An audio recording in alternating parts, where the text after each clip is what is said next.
Underwriting for the Money Doctor Show is provided by Regari Real Estate, Federal Street, Greenfield, a third-generation real estate agency serving the Pioneer Valley. Ryan and Casey Liquors, Main Street, Greenfield, exploring the world one glass at a time. West County Equipment Rental of Shelburne, daily, weekly, monthly rentals, 625-6463, or on the web at westcountyequipment.com.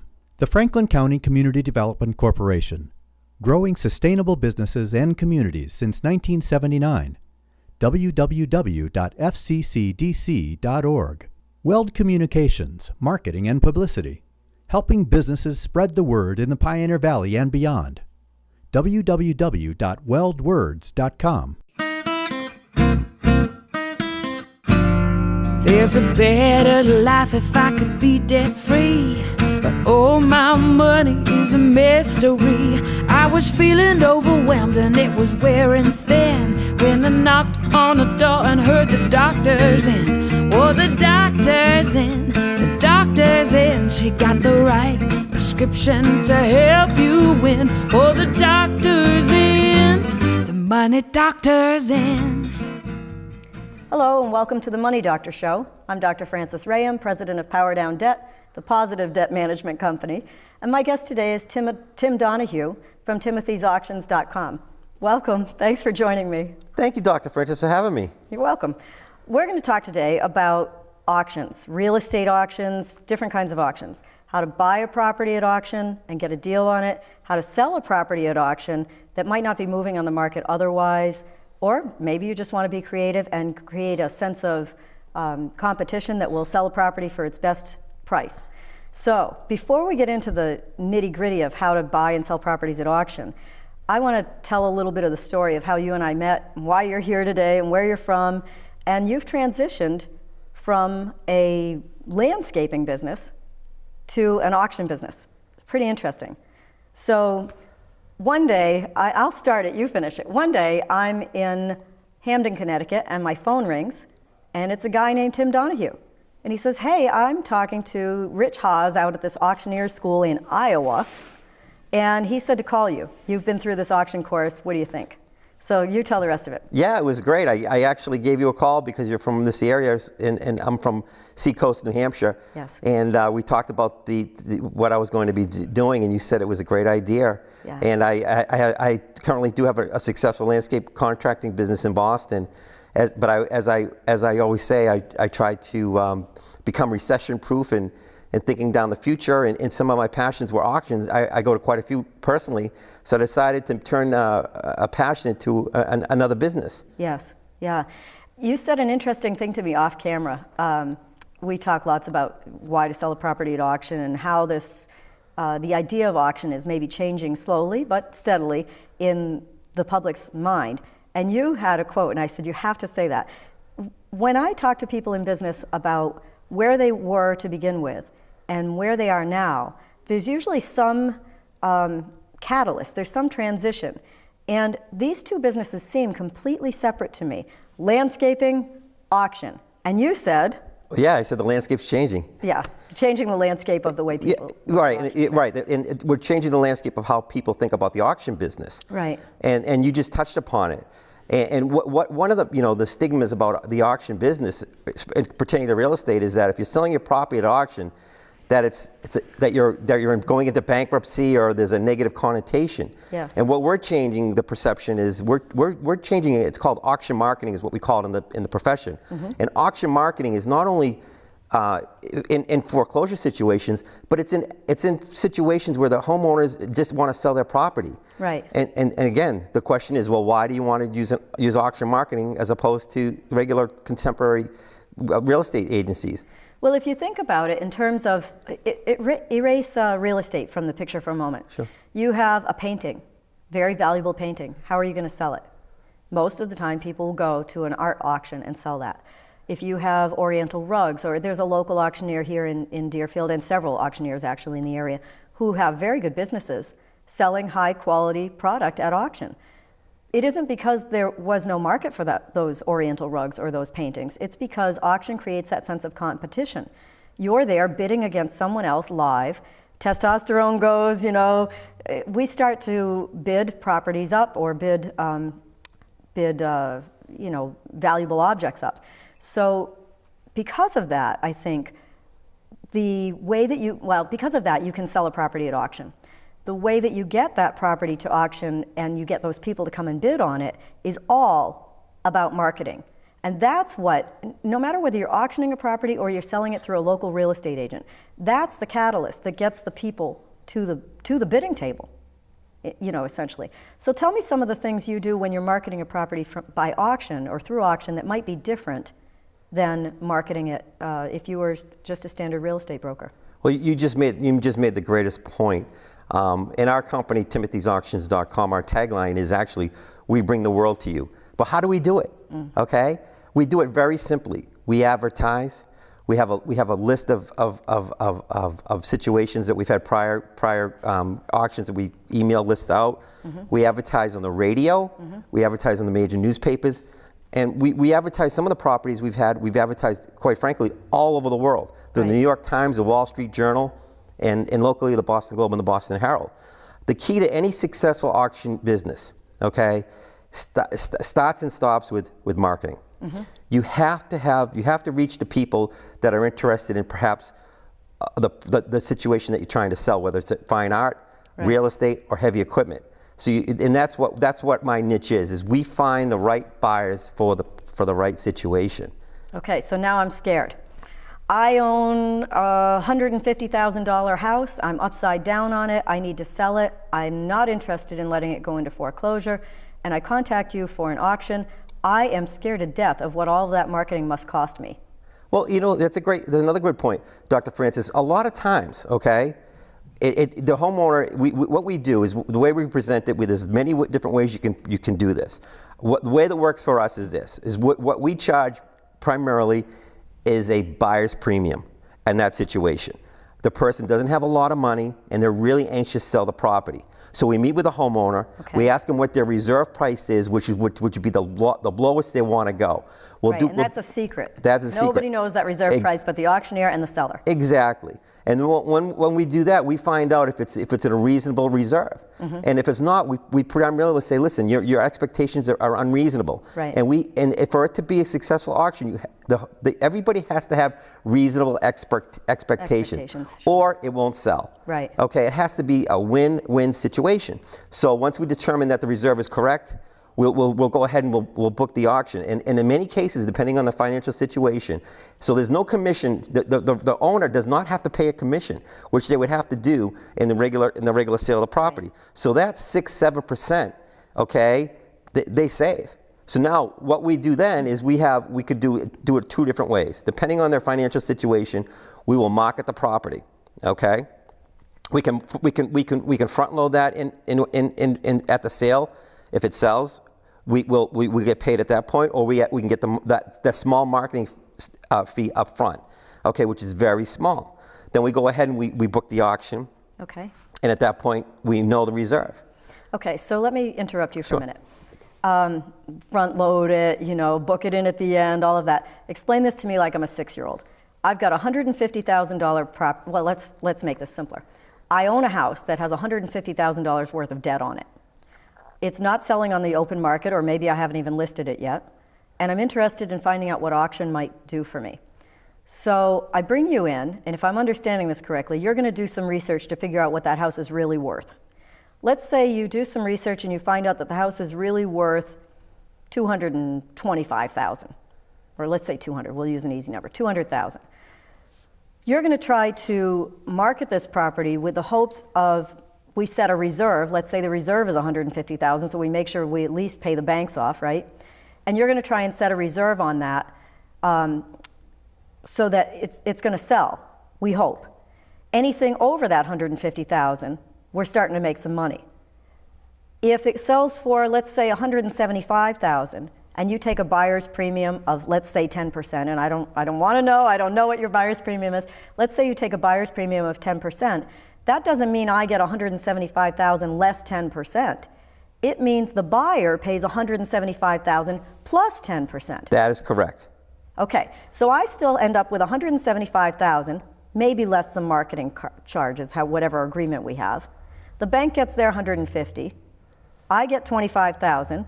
You make 10% on the buyer's premium, and the buyer gets a property that they think is worth more money. Everybody wins. So if at 175,000 they buy the property plus a 10% premium, they add 17.5 on there, they're still under the $200,000 mark that it was worth on the open market. The bank got their money, you got your money, I got my money, everybody's happy. Where's the flaw? There's got to be a flaw. You know what? There isn't a flaw. Okay, there's no hair on the dog. This is becoming the smartest way to sell anything, but quite honestly, real estate. And we left out some real fun factors about why. Auctions create a buzz. Yes. Auctions create an urgency. People come to auctions because we advertise it and we put signs out, and people think, people come to get a good deal, which they do get a good deal. But you're not giving it, there's no steals like that. The bank holds the final card. We know what the reserve is. Right, if there's money owed on the property. Right. We have so much more to talk about this. One of the things that you said is, you touched on foreclosure a little bit. So when we come back to, I want to talk more about foreclosures and whatnot. We may end up doing, if you'll come back again for a second show, we may end up doing a second show on this, because we have barely touched the tip of the iceberg here. But in terms of, creating a buzz and the amount of advertising that goes out there and how to sell a property, I've recommended auction for properties in the past. There is a stigma that people, as you started off saying, people will think that you're failing. So there's a right and a wrong way to advertise that property that way. But sure enough, you can get people to the table. You can get people to pull the trigger that haven't before. And one example, I'm sure we'll talk about a little bit more when we come back, is you've got a parcel of land, and 3 neighbors have been asking you to buy it for 10 years. Oh, if you ever sell that land, I want it, but none of them will pull the trigger. You put a 4 by 8 foot auction sign up out front, watch them come to the table. Somebody will buy, maybe before you ever get to auction, which is really a nice thing. So, we'll come back in a minute. My guest today is Tim Donohue from Timothy's Auctions, Timothy, singular, timothyauction.com. We'll be back in a moment. Underwriting for the Money Doctor Show is provided by Regari Real Estate, Federal Street, Greenfield, a third-generation real estate agency serving the Pioneer Valley. Ryan and Casey Liquors, Main Street, Greenfield, exploring the world one glass at a time. West County Equipment Rental of Shelburne, daily, weekly, monthly rentals. 625-6463 or on the web at westcountyequipment.com. The Franklin County Community Development Corporation, growing sustainable businesses and communities since 1979. www.fccdc.org. Weld Communications, Marketing and Publicity, helping businesses spread the word in the Pioneer Valley and beyond. www.weldwords.com. Hi, and welcome back to The Money Doctor. I'm Dr. Frances Raham. I'm chatting today with my guest, Tim Donohue, from timothysauction.com. I made a mistake. Many Timothys, one auction. timothysauction.com. Welcome back. Thank you, Dr. Frances. Thanks for being here. My pleasure. We left him hanging a little bit with, you can create this buzz. And I was telling a story about, you might have a plot of land, and you've got 3 or 4 neighbors who have always said they wanted to buy it, but nobody is pulling the trigger. Nobody's coming up with any money. Once you put up an auction sign, that's it. That's it. People know there is a finite date. Now, this is a very unusual way of auctioning, of marketing real estate, I think, because you never have that in regular real estate sales. When somebody lists a property with a broker, or even for sale by owner, you have an infinite amount of time. You have until that property sells to go look at it, to bid on it, to do whatever. At auction, you got 30 days. In 30 days, somebody new is going to own that property, most likely. So if you've had an interest in it, you better get your ducks in a row and go look at it. Now, there are some things about auction, like there may or may not be an inspection allowed. You may or may not take on different risks. So you want to do your research if you're buying. And if you're selling, you want to know you've got a good auctioneer in your corner who's going to tell you what your risks are and keep you safe of things there. But tell me, well, before we even get into it, I don't think I can have an auction show. I don't think I can have an auctioneer without an auction call. So I'll tell a quick little story about that, and then I'm going to ask you to do an auction call, so prepare yourself. Okay. Okay, we're going to auction off this very valuable. Oh, that's very valuable. Power Down Debt with the Money Doctor Absolutely. mug. Okay. Here's the story. Folks out there who know me know that I went to auction school, and I became a a licensed auctioneer. I don't use it to make a living, but I have an auctioneer's license, and I did it solely for real estate. And I've sold property at auction. I was in a great class out in Iowa with a number of fun people, and we kind of clicked, and we would all get together afterwards and go out to dinner. And we were in a restaurant, and one of the gentlemen in our auction class is the premier auctioneer of video and arcade games out in the California area. He's had a business in auctioning ever since he was a kid, and he's amazing. The group somehow decided I was their mascot, and so every day at auction class they would tell the new instructor, the speaker for the day, that it was my birthday. So I aged 7 years in a week.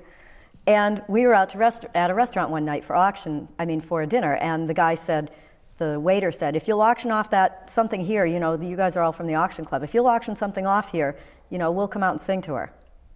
So sure enough, in the restaurant, Rob Stormont auctioned off this poster on a wall, with everybody. A huge restaurant. Just stood up and started this auction call, and sure enough, the whole staff stopped what they were doing, came out and sang happy birthday to me. So just for memory's sake. Absolutely. Will you sell my power down debt with Absolutely. money, Dr. Mugg? Absolutely. Yeah? Who give me a bid? I'm looking for a bid. I'm looking for an open bid. I'm looking for an open bid. Give me an open bid of $25. Looking for 25. Looking for 25. Who's got 25? I'm looking for 30. Who's going to bid 30? I got 30, 30, 35. I'm looking for a bid of 30, 35. Who's going to bid 30 for 35? I'm looking for a bid of 35. I'm in. So that's sold for $40. Thank you. Thank you. Well, I've got to think more about what I'm paying for these mugs. I'll tell you. Sold for $40. So thank you. Now, at real estate auctions, things won't be that fast. You were talking about increments of $5,000 or $10,000. Give me an idea of when you open an auction, how you explain to bidders, in case they're laymen, what they can expect. Being an auctioneer is like being a performer. You have to win the trust of the people that you're there. Mm-hmm. So you're quite right. When I do a real estate auction, I read all the terms and conditions.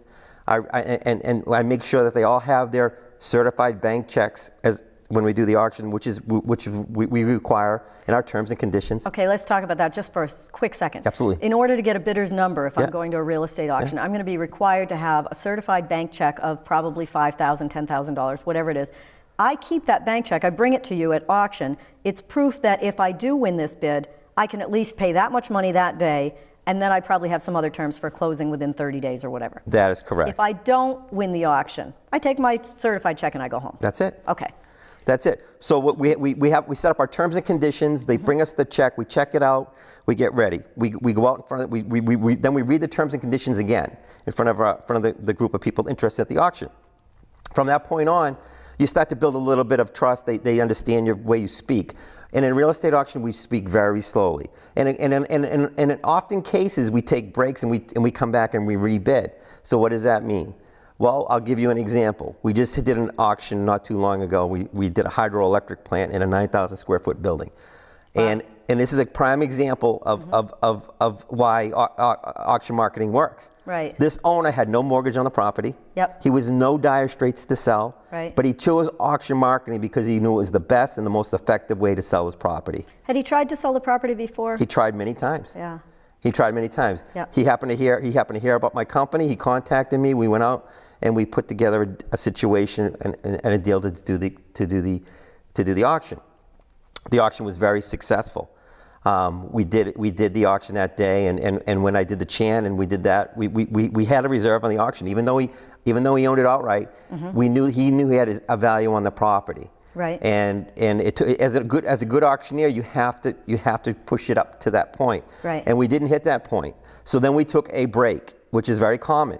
And then I came back and I said to the person at the highest bid, because in the contract, in the terms and condition, the property said subject to seller's confirmation. Right. And what that means is there's a reserve. And the reserve was not met. So at a certain amount of money, we said, I'm sorry, ladies and gentlemen, after I came back from the break, and I went into my chant, and it's very slow. It's a lot slower. I'm looking for a bid of 150,000, looking for a bid of 150,000. Right. So when people go to an auction, don't be nervous, ladies and gentlemen. Do not be nervous that you're going to be flurried by a fast auction chant. Right. You're going to be nervous. I'm here as an auctioneer to work with you and to work with the seller. We're trying to put you two together. Right. And if you need time, we take a break. So when we came back from the break, the number was not hit. We were $25,000 apart from the reserve. The only one that knew that were me and the owner of the property. Right. So at that point I said, ladies and gentlemen, I'm sorry, we cannot sell the property today at this number, but I am looking for a bid of this. I'm looking for a bit of this amount of money. Right. And someone looked at me and said, sir, are you looking for, I said, yes, sir, we're looking for this amount of money. And the person bid it, and then we ended up selling the property. Right. But you have to work together. You have to work the seller, the crowd has to work with the auctioneer, and we all work together. And it was a very successful auction. There was a buyer's premium. It did not cost the owner anything but marketing costs. He was a very, very happy person to sell that property. Interesting. Yeah. If you've just tuned in, my guest today is Tim Donohue from timothysauction.com, and we're talking about buying and selling property at real estate property at auction. Real estate property, it's redundant, but we're buying and selling property at auction. I often play the role of devil's advocate, and I always worry about my clients and other people going to stretch their horizons a little bit and try to buy a property like this. So I want to talk a little bit about foreclosure auctions and what people can expect and can't expect. But before we even get into that, I think people are very afraid to go to an auction for the first time, particularly if they're buying a property where they're putting up $5,000 or $10,000 or $15,000 to begin with, and they must close on it within 30 days or so. And I want to say to them, don't be so frightened of that. So here's what I think really scares them. They get caught up in the auction call, they bid something, or they don't know, they scratch their nose and they now own a property. The reality is, what happens if, let's say if at this auction that you were just talking about with the hydroelectric plant, let's suppose that person who asked, are you looking for a bid of this amount, was very inexperienced and bid it and then suddenly had buyer's remorse. I don't mean 6 days down the road. I mean right on the spot said, oh, I didn't mean to bid that much. I thought the bid was 150 and now I'm stuck at 175. What do you do? If you're the buyer, if you're the person that just bid, what do you do and how do you get out of that? Well, what I do is I'm very clear. I said I'm looking for a bid of 175. I'm looking for a bid of 175, or I'm looking for a bid of 200. And the gentleman says, or the woman says 200. I said I have a bid of 200. Right. So I know. I say I'm looking for a bid. I have a bid. So you confirm it. So I confirm it. Right. Okay. So after I confirm it, then I say I have a bid of 200. I'm looking for a bid of 210. At that point, through the terms and conditions, you're pretty much subject to buy on the property. Sure. Go ahead. Well, I was just going to say, absolutely. And so you've confirmed, okay, sir, you have the bid right now at 200. Yes, you've got the bid, okay.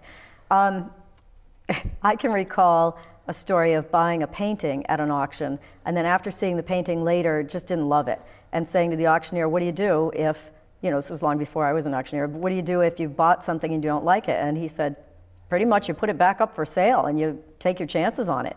And that's exactly what could have been done. I've seen auctions where one person is buying the property, another person really wants it, but they don't bid against the buyer. The person buys it and the other person comes over and says, you just bought it for $200,000. I'm interested in it. You want to sell it for $210 right now? And they buy it right on the spot there, but they wouldn't bid against them. It's a strange world. It's a fast-moving world. It really is. Effective. I wish I had a dollar for every time I said, oh, I would have bought it if I was at the auction. And then people come to the auction and they don't buy it. Right. And what it is, it's a very emotional buy. Yeah. But to get back to the keys for a buyer, is you have to do your due diligence. Right. Okay. And your due diligence it's very simple. Is you just do some research online, find out about the tax situation. We're very transparent as much as we can be. Right. If there are liens on the property and you know it, you disclose it. Yeah, we disclose it. And do you do a search for the liens? Sometimes, but not always. I mean, it is buyers beware in the sense of but we recommend in our advertising due diligence. Some things we're not going to be held responsible. We make sure we cover ourselves in saying that. So it's all up to the buyer. Buyer beware in that situation. There's not any mystery about it because. Right, you're not there to rip people off as an auctioneer. You're just there to sell the property. Yeah, but we have to. We want a good, clean deal. Yeah, and that's what we do, and what we do. So we tell people to do the due diligence, bring their check, okay, and then we try to just create a really relaxed atmosphere where they feel confident, and we give everybody a chance to bid on the property if they want it. Yes. Okay, now foreclosure auctions in this market, there's an awful lot of homes in the foreclosure arena, and they're being auctioned off in some cases. And I find that people will ask me about them. They call me, some real estate entrepreneur calls me and they think they're going to buy a bunch of houses cheaply at foreclosure auctions. And although there are some opportunities there, I think that there's sort of a myth about that because the house has been foreclosed on or the business has been foreclosed on, that you're going to show up and buy it for $10,000. So tell me a little bit about what really happens with foreclosure auctions. Okay, great. Well, in foreclosures, there's simply basically two kinds. There's the reserve type, and then there's the absolute. So when someone advertises that they're doing an auction and it's an absolute, I'll get to that in a second. Okay. But if they just advertise that it's third party discretion. Essentially, if it doesn't say absolute, you can assume it's got some sort of reserve. That's correct. Right. So if it has a reserve, that means that the bank is going to be there, and the bank is going to hold the last right if they want to sell it at that auction or take it back. Right. Okay. So sometimes it's met, most times it's not. In those types of situations with the bank, right? Because people are trying to steal it, and you can steal properties at auction. Right. You can do really well, but in a lot of cases, you're still you have to pay what the bank owes on it in most cases. Most cases, yeah. Or they'll do or they can do a short sale, which is another situation, a short sale auction. But the other one is called an absolute auction, which means that day that it will absolutely sell. So there's no reserve. So if you go there and you bid $10,000 hypothetically on a property, you could walk away with it. Yeah, if nobody bids against you, somebody's got to drop the hammer on. So those are very interesting auctions as well. Yes, they are. Now, absolute auctions tend to create the biggest buzz because everybody wants to go and buy the property for nothing, but they're still rare, I think. The thing I was alluding to on foreclosure auctions is, when I was first out of auction school, I would get calls from lawyers and banks saying, do you want to auction our foreclosure properties? And you drive from one property to the next. You might do several in a day, but almost none of them get auctioned. What happens is the people have filed bankruptcy, and that has put a stay of execution on their foreclosure, or the bank has decided not to sell for some reason. So if you're going to rely on foreclosure auctions only to be able to pick up your properties, you might be better served talking to the bank who's already taking it into foreclosure to see if you can arrange for a short sell, or just taking your chances on there. We're almost out of time, believe it or not, and so I think we still have lots to talk about. Is there anything you want to get in before the end of this show? And I'll ask you if you would be kind enough to come back again. Sure. Dr. Prince, I'm so thrilled to be here with you, and thank you for letting me talk about my company and some of the auctions things at timothysauctions.com. Thanks. It's been a real pleasure, Dr. Prince. The pleasure's been mine. So my guest today was Timothy Donohue, and we've talked a lot about auctions, but we have more to talk about. We really stuck only on real estate auctions here, and I think there's a whole lot more to talk about, actually. So that's it for today's show. When we come back another time, we'll talk further with Tim Donohue from timothysauction.com. And thanks for joining the Money Doctor. Keep it positive. There's a better life if I could be debt free, but oh, my money is a mystery. I was feeling overwhelmed and it was wearing thin when I knocked on the door and heard the doctor's in. Oh, the doctor's in, the doctor's in. She got the right prescription to help you win. Oh, the doctor's in, the money doctor's in.